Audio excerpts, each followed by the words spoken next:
I'm national correspondent Kayla Gaskins in Washington. Ukraine has agreed to the United States peace proposal to end the war in Russia, but they want minor adjustments. President Vladimir Zelensky is also now asking to meet with President Trump as soon as possible. Ukrainian President Vladimir Zelensky pushing for an immediate meeting with President Trump to finalize the terms of a deal to end the war with Russia. I will discuss sensitive issues with President Trump. We must also be aware that Russia will not ease the pressure on us. Zelensky's chief of staff suggesting to Axios it could be symbolically significant to hold the meeting around the holiday while Trump is in Palm Beach. But Trump said Tuesday he won't meet with Zelensky or Vladimir Putin until the deal is final or in its final stages. In the last month, 25,000 soldiers have died.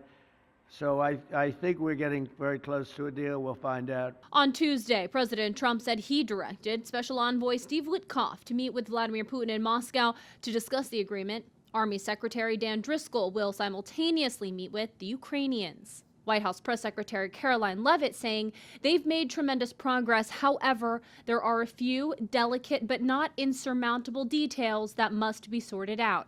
Adding further talks will be needed between Ukraine, Russia, and the United States. At the end of October, U.S. and Russian officials met secretly, a meeting that led to a 28-point peace proposal. Critics slammed it as lopsided in favor of Russia. They were basically telling Ukraine to surrender to Russia and be vulnerable to Russian attack for decades to come. It included heavy concessions from Ukraine, including land, a cap on the size of Ukraine's military, and the continued exclusion of Ukraine from NATO.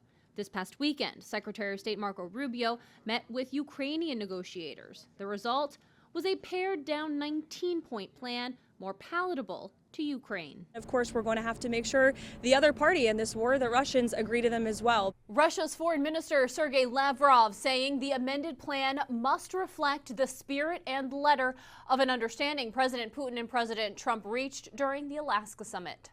In Washington, I'm Kayla Gaskins.